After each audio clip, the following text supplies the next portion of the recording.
everybody, welcome to the Golden Shot, or the Golden Shot as it's also called in Golf Clash the game. This is a guide with 7 shots where 4 of them are hole-in-ones. A lot of good content where I will cover all the wins. Before we start, don't forget to subscribe to the channel. You can do that for free and it will help the channel immensely. Also, go to golfclashtommy.com to find more content about the Golden Shot, but also other free content for tournament and tour play. Last but not least, get the ultimate tournament guides, especially now when we are assuming that win change will come very soon in the game. The ultimate tournament guides will stand out on the market. Make sure you get your package already at patreon.com/golfclashtommy. Link directly in the description down below. So let's take a look. Which one are we gonna play? And this honestly surprised me a bit because I thought we were going to play one of the Phantom Mansion, but we're gonna see ourselves playing the Milano, one famous par 3 that has been in the game for a very long time. And this is what most of the players are thinking, oh yes, now we're going to rough bump all the time. But that's not going to be possible, and the reason for that is because the power ball that we're having is making us going in between clubs anytime when we do have crosswind or tailwind. So the rough bump is going to be played in headwind. Then a long iron is going to be bounced from the pad in tailwind and crosswind, but trust me, both of them are really good. So you can win the obsidian chest for the hole-in-one. We do have the amber chest for the yellow ring, crimson chest for the red ring. We do have aqua chest for the light blue ring, and then dark blue ring is cobalt chest. And then you can see in all the chests you're able to win the cards. You also are able to win berserkers this go around. So it's definitely time to stock up with some berserkers because those will be useful in the tournament. If you do have more questions about the Golden Shot, you go to the frequently asked questions by pressing the question mark on the top right. And if you experience an error or you have even more questions about the Golden Shot, you press contact us and then you can send in a ticket directly to the Golf Clash support. Now, let's take a look at the landing positions, and we are going to start with the island hop, as we call it. And this play is going to be in tailwind and in crosswind. Why not in headwind? It's because we are going to be in between clubs in headwind playing the island hop. So we start in complete max distance. So this is complete max distance with the left side of the red ring by the rough on the left. So that is the only thing that you're going to look at. You don't have to bother the ball guideline. The only thing, max distance, red ring by the rough on the left. Okay? So we go over to the rough bump, and it's only played in headwind. You can say that we play very close to the rough. Even though it is very close, the headwind is going to make us not like the adjustment that I do have is made so we will still clip the middle of the rough. So even with a great ball or in any form, you will still hit the rough even though we aim very close. And here we are looking to be in complete minimum distance. Instead of maximum distance, we are in complete minimum distance of our club.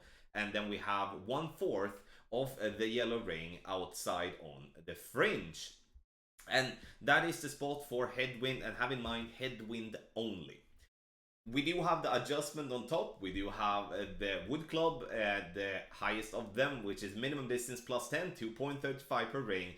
And then we do have the long iron, which is max +10, 1.66 per ring. The easiest thing is to follow the VPR table on the right hand side of the screen. The one to the left is for long iron, the one to the right is for wood club. And obviously those are super helpful, which also will be on the text guide that we will summarize with in the end. So time to talk about the shots then, or at least look at the shots, and we will in the end summarize. So let's go with shot number 1, and we start with a wind that is a little bit of a headwind here, and we have like a headwind crosswind, but more or less more crosswind. And I'm going to start with 2 bars of left spin, 3 bars of backspin here, and you can see here that I found my position real quick, and then we are going to adjust. Now, when we do have this type of wind, I would like to say that I do think we would be better off playing the island hop. But you will see that it is possible here to play the rough bump, and the only reason I do go up and play the rough bump is for the minor headwind. So once again, I don't think it's wrong to play the island hop, but I have that rule that if I do have a little headwind, I will be playing that one. Unfortunately, a little bit too much of adjustment there to the right. Speed-wise is perfect, and we would be getting at least the red ring, maybe the yellow ring if we would be lucky. But okay, good start at least, and then we see a headwind shot on that one. And that is the thing, my friends, with the shots that I do select here. Even though I might drop more than what I show, which often is the case, I want to focus on showing winds that come in as many different type of directions as possible, so you can see that the guide actually works, not just for one specific type of wind. Max distance, red ring by the rough line, and now I'm playing this one with 3.5 backspin, and also the plan is to play 0.2 bars of left spin. I do personally think that I got a little bit too much side spin there, but we will see what happens. 6.4 gives me a total of 3.8 rings with my adjustment. And have in mind here that I pull to the bullseye, I don't pull over the bullseye, and I do believe that is a very important thing to have in mind. And here we are going to obviously try to take a perfect shot, and the plan is always to be centered into the adjustment ring. We do bounce, we do get the ball to come in here, and in the end though, we get a little bit short. So we do need to correct that in some form, and it felt like we was a little bit weird with our spin adjust, maybe even up to 3.8 backspin though, which is maybe a little bit too much. But we'll see, we're most likely gonna get this wind again and see if we can correct that. So now we move to the next shot, which is the same. Whoa, this is the same type of wind here. So we do have in that, complete max distance, red ring by the rough line, and then we will be, or like, it's not the same, but it's close to it at least. So going in this case with 0.2 left spin, we have 3.8 bars of backspin. And then we will be adjusting for 6.2, which is going to be 3.7. We do adjust, once again, we do pull to the bullseye and not on the side. Well, not side, not above. And then we're gonna hit a perfect ball. Perfect ball, and the ball takes its way here, and it turns around, and we get that one. So close, but that's good, Now we are getting there. We're getting there with our adjustment, and I do really like that. Good shot there, I will say. Yellow ring is in the book. And now that we corrected in a good way compared to the shot before, though. So now we do have a headwind, a crosswind coming right to left. And we're gonna start with 1/4 of the yellow ring outside the fringe and complete minimum distance. Now always 2 left spin.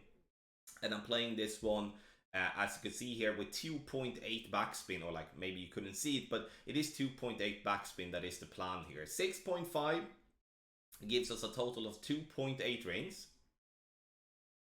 We do adjust to the bullseye, we don't adjust over the bullseye. Very important here to be centered into the adjustment ring. Very, very important. Perfect ball.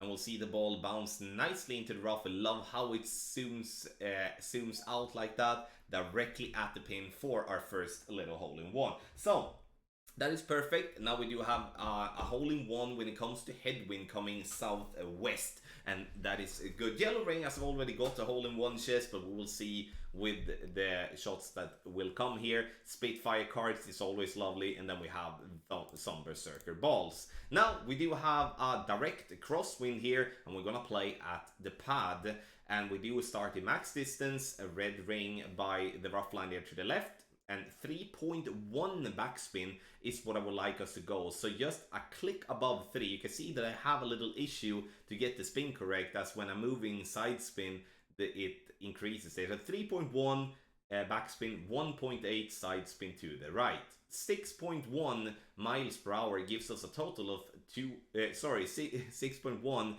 gives us a total of 3.7 rings.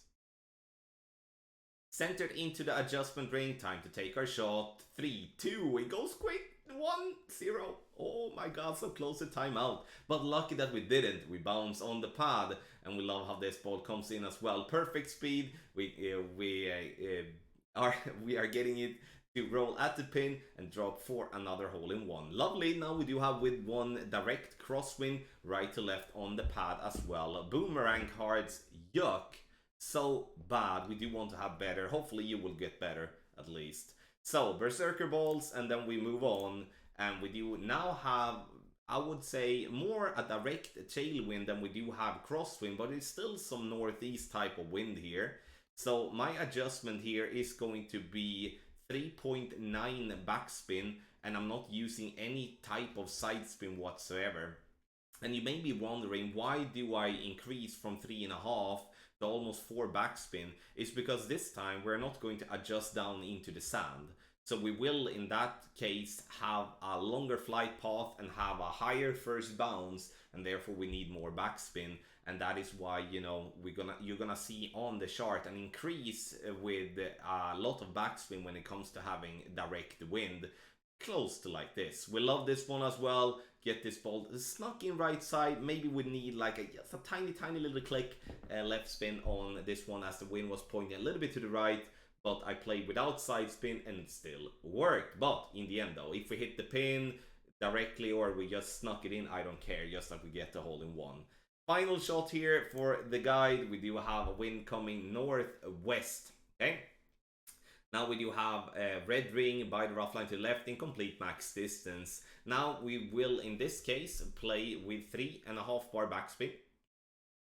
And we're going to play also with 1.2 side spin to the right. So 6.5 miles per hour gives us a total of 3.9 rings. And here you can see when we do have a northwest or a northeast, we will be adjusting a little bit down into the bunker, which make then sense that we do decrease the backspin a little bit more than what we normally would if it would be in a flat fairway to adjust to. Get this ball to come in nicely, hit the pin, get the ball in the hole for a lovely hole in one. So we end up with 4 hole in one with all of them with different type of wind directions. Then I added a couple of other videos to cover some of the other wind angles. The only wind angle that I do think that we didn't really cover was in somewhat a clear southeast type of wind or a clear headwind, but that you do have the text guide for. I hope you enjoyed it. We will summarize now with the text guide. And as always, when the text guide is made by our dear friend Tony Richardson, make sure you subscribe to his channel. It is in the description down below. The text guide is based 100% on the shots that I do provide here in the video. And we do make this text guide to help you out so you can use the videos for reference for your shots, but also then to use the text guide so you are able to you know, take it with you in some sort, or just download it, and then you're not dependent on being at the YouTube when you do it. So we do have the left side, which is all in green, which is the island hop, complete max distance, red ring by left rough. And then we do have spin for the island hops, direct tailwind, 4 bars of backspin, half a bar of right side spin. Then we decrease a little bit in northeast wind, and we do have 3.5 backspin, 0.2 left spin. Then we do have wind coming northwest, 3.5 backspin, 1.2 right side spin. Direct crosswind, we still use the island hop. We have left to right wind, 3.1 backspin and 0.8 left spin. When we do have wind coming right to left, we do have 3.1 backspin, 1.8 right side spin. Then we go over to the right side of the text guide, which is the red side, and then it's the rough bump. And we do have a complete minimum distance, 1/4 of yellow ring into fringe. Then we do have in southeast wind, which is 2.8 backspin, 2 left spin. And then we do have southwest winds, 2.8 backspin, 2 left spin, and then direct headwind. We decrease the backspin a little bit, 2.6 backspin and 2 bars of left spin. If you do make the shots correct, we do judge this to be at least a red ring with a perfect ball. Have in mind that we all make mistakes with adjustment and stuff like that. And if you generally are struggling with the golden shot, make sure you have your screen recorder on so you can send in the shots to support@golf-tommy.com, and we can help you out to tell you what you did wrong. In the end though, my friends, you can find the text guide in the link description down below, and also on the website golf-tommy.com/golden-shot. Make sure you check it out there, where you will also find information about Medium. Hope you enjoyed it. Make sure you hit thumbs up before you go, and a massive thank you for watching, and a good luck in your Golf Clash game.